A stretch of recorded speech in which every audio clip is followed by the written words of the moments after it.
This is my friend Andrew. He just bought his first sailboat. And like many used boats, it came with a lot of sails. So we're going to take a minute and figure out what he should be using and just talk about sails.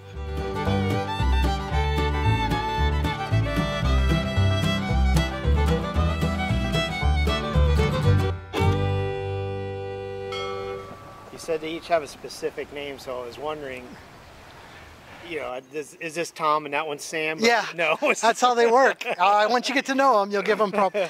Now, these are all mainsails. Okay. This one says it has Hunter 20 on it is the right sail, and we're going to assume it fits the boat because it is, and it's in great shape. I assumed that was H2O. Yeah. Well, it's also in great shape. It's in the best shape of all of them. Yeah. So this is the one you'll use, and it's a triangle because it's a mainsail. It's got a bolt rope. This goes up in a slot in your mast, okay. And when you hoist it up, this is called the head. That's the tack, and that goes to the bottom of the mast where the gooseneck of the boom is. Okay. And that's the clew, and that pulls out. And all the sails have the same name for those parts. These two are mainsails, and they look like they came off other random boats. Yeah, that one looks pretty short. Yeah. So you'll probably, somebody can comment, hey, what's this insignia? Somebody will recognize what boat this is for us, but I'm sure it's not the Hunter 20. And then these are head sails. Okay. Now, are there different ones for different performances or wind situations or? Well, yep. The bigger the sail, the more power you have. Right. Okay, and it has to do with shape too. Okay. It looks like if it were me, this is your biggest one, and I measured it. It will fit on the boat. This is probably, assuming everything else is right, what you'll use normally until you decide you want more power. You know, like this is like doing a boring kit or something for your car. If you want more power or a supercharger, you get a Genoa, which is just like that, except it comes way out to here. Oh, okay. And it so wraps. that's the kind that you see curved way out like a big... That's a spinnaker. That'll be the next time you want to spend money on your boat. That's when I'm really fast. Yeah. So the Genoa's for light air. Okay. The jib, the smaller one, will be for heavy air. Okay. And then this one's a heavier cloth, and it is way smaller. This would be what you might choose to use when there's too much wind. And that one, again, looks like it came off a different boat. The way that has a window in it, I think that probably came off some little deck canoe dinghy, not a displacement hull, just because of that window. So if you need eye level where you could see through. Sure. So if you need some cloth, make a nice shade cloth over my pool deck. Hey, great. So we've chosen the sails now. This will be your working sail you use most days. Okay. And then this is what you use when there's too much wind. A little heavier duty, smaller, thicker material? Yeah, the thicker is important because of the, the more wind, but really just being smaller also takes a lot of load off it. Okay. And you won't get overpowered as much with a smaller sail. You'll use the same main. Let's walk over to the main. In both of those situations, but main has a special trick built into it. So you hoist it all the way up and you're sailing along, and then you get overpowered a bit. You let the main down a bit and you connect that to this area, and this to this area, and these little bits of rope just tie everything together in a bundle so they're not falling down on you when you're sailing. It's this much smaller. That might not seem like much, but remember it's a triangle. Yeah, that's it. So it takes a lot out. Yeah, usually takes about 20 or 30% out at the first reef. Okay. Ocean-going boats or other boats, you choose to have a second reef put in. So on Temptress, we use the whole main, and our main's really big. That measurement is 25 feet. Actually, 20 feet on the sail, 25 for everything else. As long as my whole boat. Yeah. So, I was at a raft up once, and this little boat was tied up alongside, and he's sitting on my boat drinking beer, and he says, "How long's your boom?" I told him, he goes, "That's longer than my boat." So anyway, you're sailing along, and then you get over about, 17, 18 knots maybe, depending on other things, and then you let some down and reef it. And then you get over like 25 knots, and you let some more down and reef it. Right. Then you get over like 40 knots, you say, "Why the hell am I out here? Life is miserable." I made a bad choice. but you keep some sail up because that keeps you moving. Right. And when you're moving, things are more stable and under control. You have some control surface. When things go bad, if you drop all your sails, you're now in a washing machine. Right. Yeah, none of your keels or rudder, none of that's going to work if you're sitting still. Right. They're all lifting surfaces. Right. Let's reef it, Andrew. Pull it tight against me and walk back. Okay, and down. A couple things have happened. Obviously, it got smaller. Notice that also I'm up a little higher. Yeah. And what happens is I'll actually come down, but I'll be pulling harder on the sail and I'll be making the sail flatter. Okay. A lot of thing about sails is not just that they're up or down, and not just the angle that you pull their sheets at, but a huge thing has to do with their shape. When you're trying to point really high, so you're kind of going fast as it were, you want to have a really flat wing. Like, I'm going to shape it differently, but like this. It's an airfoil shape. Right. And that's like a fighter craft. Right. But if you're in lighter air and you want more power, you won't be able to point as high. You make it like a Cessna with a big deep draft. And that's the art to sailing fast, is changing the shape of the sails. We don't actually resew them or anything, but we use tension on different parts of the sails and actually stretch them differently. And that's where these tell you whether it's working, right? Yeah, they won't help you with the draft so terribly much, but they'll certainly help you with the sheet position. Right. And when we get out of the water, pretty soon, now you got the mast up, we'll do a whole class on how to sail this and how to sail it fast. So excited. I can't wait to do that. So Andrew, I've been hanging out, working on various things, listening to you guys say, take the thing and put it in the thing and do the what. So in sailing, we need to have names for things. But you know, any science, you need names, because once you have names, you've taken concepts, turned them into words, so you can free your brain for more complex concepts. So we're going to talk about the names here of the parts of the sail. It's a bunch of parts that are important. So we have the four corners. Do you know what they're called? No, the head. The head. That's the head. That's the head. Okay, that's the corner that goes closer to the mast. Okay. Between the mast and the boom. What's that called? I didn't catch that one. That's the tack. The tack. Oh, that's right. It like tacks down. It corner. doesn't move around. Okay. And then this one is called the clue. All right. I don't have a word for why it's called the clue. I don't have a clue why that's called the clue. So, the head, the tack, and no clue. Yep. And you always say it in that order, and then you get to use the joke. Right, well, there you go. Okay, so a triangle has three corners, and it also has three edges. Okay? This, and this. Did you read any about these things? I didn't. Okay. No, I didn't. So we're starting fresh here. Well, let's see. This is the leech. It's the back edge of the sail, and it's unsupported, and it can flutter in certain situations. Also, there's something called roach and stuff I won't get into, but just so everybody home knows, I do know what I'm talking about. We have these things called battens, and there's bits of, feels like fiberglass in here, and they add a rigidity to this back edge. So that holds it out to the curve. Yep. The front edge is called the luff. Luff? The luff. And the bottom edge over there by Emily is called the foot. Okay. The names are exactly the same for all the sails. Okay. Let's see, anything else? I don't think, we've got these little telltales, one on each side. And when you're sailing, you got a wing in the air, and you want laminar flow. You want nice smooth air going over both sides. If you let the sail out too far, you'll get stalling happening on the inside, and you can't see the air stalling, but you can see this go crazy. Right, right. And if you pull it in too far, you'll end up with stalling on the outside. Right. And the same thing, you'll see the other one go crazy. Usually these are red and green. I can't see the other one. You can kind of see them through the sail.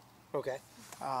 Sometimes they'll cut a hole in the sail and put a window in so you can see both of them. Oh, really? Yeah, especially for head sails. Guess that'd be handier on a bigger boat.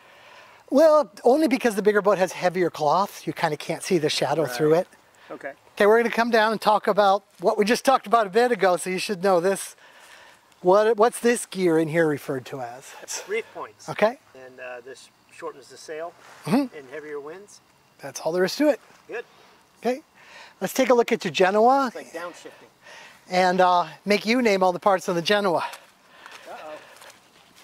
Oh, it's not a Genoa, it's a jib. It's a jib. Okay, it's not a Genoa, it's a jib. So tell us what's going on with the jib. There's a little difference, but what's going on? Yeah. So I mean, obviously, still just the head, the tack, and the I have no clue. No clue. Except that's the tack and that's the clue. I was going to ask you if it's based on where it comes off the mast or the front leading edge. It's the part that tacks down to the boat and can't move. All right. So you see how the front of the sail would be locked down, but the back would move around? Yep. Yep, that's it. Okay, well that makes sense too then. Mm-hmm. All right. And the edges? So this, oh shoot, Clark. We'll start with that one. I'm going to write them on there. Yeah, people do. So that's... No, people do it. It's not crazy. Because if it's a great big sail and you have to rig it, and you pull it out of the bag, you go, the head, because it says head right here. And you know what you've got. This was the foot though, right? That's the foot, right. Okay. And then this. And this one, no, that's the tack edge. That's the fluttered edge. Uh-huh. And I forgot what you called that. Leech. The leech, because it's hanging on like a leech. And then this one I got confused because I'm thinking of an airplane, which I'm more used to. It's the leading edge of the wing. And it is the leading edge, but it's called, on the sail, tell me. It's called the luff. The luff. Huh? And this is a... I remember that because it's like on an airplane, it's the lift, leading edge into the lift, trying to connect the dots. Whatever works for you, man. Let's look at these, because the other sail didn't have these. So do these go through the front stay? Yep, these go around the front stay. They're called hanks, and this style is called piston hanks. So these ride on that cable? Yep, you go up there and clip it on and let go. Okay. And there's not a lot of movement this way, so it's not going to just wear it down, right? Oh, look at the little wear. Yeah. It's gotten some wear, but they'll last forever. These nice bronze ones like this, they're wonderful. And this is what I used to use on Temptress before I went with something called roller furling, which is a whole different deal. But I love piston hanks. I just don't like changing the sails in the middle of the ocean in the middle of a storm. And with roller furling, you can actually reef the sail by rolling it up. Okay. But you don't want to do that on a small boat. It's just not worth it. Right. You'll rig your sail probably while you're still on the trailer before you launch. And then when you get out there, you'll raise it and off you go. Okay. Cool. That's your sails. Let's put them on the boat. Let's dress her for make her look pretty. Hook that to there. What are you doing? What are the words? Hooking up the tack. Yep. Or am I connecting the tack? I'll be really lax because I don't know the right word. Attaching the tack? Let's tack Tacking down the sail. Tack it. It also is tacky to me.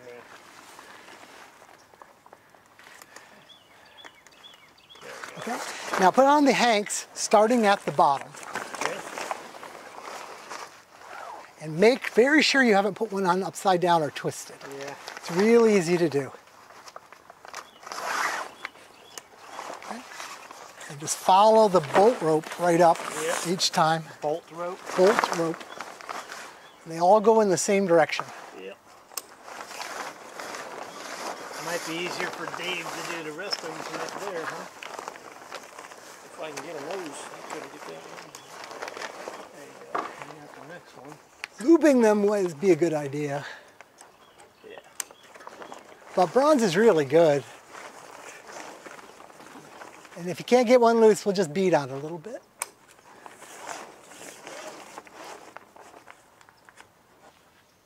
So what's the name of the line that you're using to haul up the head of the sail, Clark?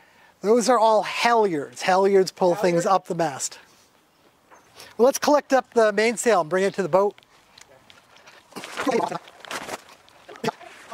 Okay, you want to actually start with this end. Just let that end drop onto the ground. Life will be easier. Go ahead and string it through. Yeah, you want to hook the tack first. That's this. Okay. To the boom, and then you're going to do the outhaul, which is what the clue is attached to. Then we'll worry about putting it up the track. Candle wax. Paraffin candle wax is great for lubing tracks of all kinds for sails. It doesn't collect dirt. Stop a sec. It Okay. doesn't get gummy. Cheap as it can be. Particularly like if you have roller furling, which you don't have. Every year when I put the sail up, I just hold a candle on it and run it up. Yeah. And I don't use beeswax, it's too sticky.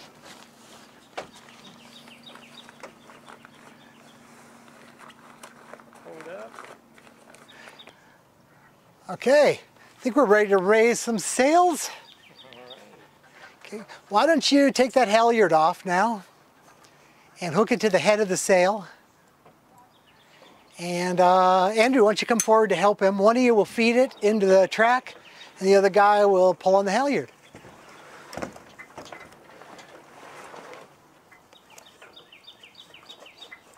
And you said you've had this up before? Yeah. Excellent. It seemed to go pretty easy, I think, last time. I'll go get the main sheet.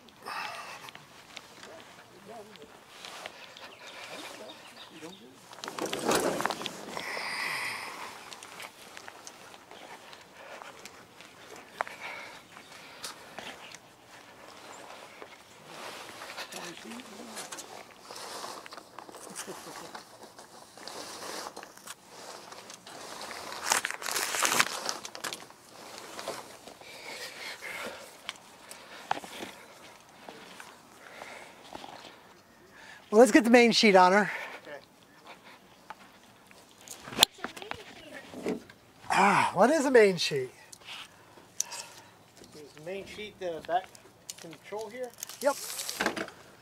The rear control, the aft control? Okay. Here you go. Hang that from the boom.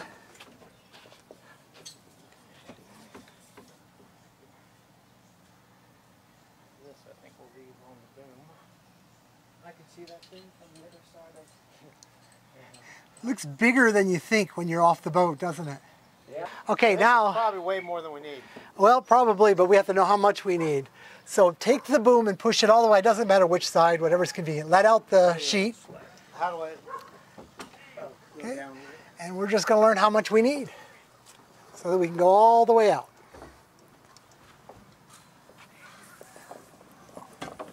90 degrees, basically, or? Yeah, and then we'll, allow for some more. I'm making a mess here. I don't want to tangle that up that bad. Okay. And then, now you make sure you got enough sheet to see how you don't want to bend down there when you're working with it. So make sure you got plenty of sheet. And I want to tie it off too, right? No, it Oh, ties no, this- itself off. Yeah, this. So I think this is a good length for it right here. So I'm going to tie a knot. Just a simple overhand knot here. And now, once we cut it and whip it, we can use the rest of this as Jenny sheets. Yep. Okay? Okay, with the knife. Oh, I'll cut it later. Just leave that here. Okay. Now, let's put the Jenny up. There's not enough wind that we have a problem with controlling it. Yeah, it's not going to flip the boat over. Ah, it's a jib. Okay, let's put the jib up. Put the jib up. Actually, we won't know if it's a Jenny or a jib until we get it up.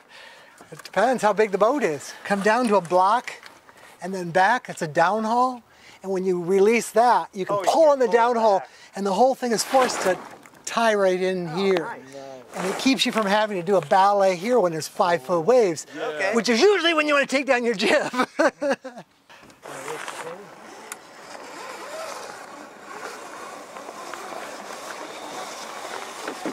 Hold up.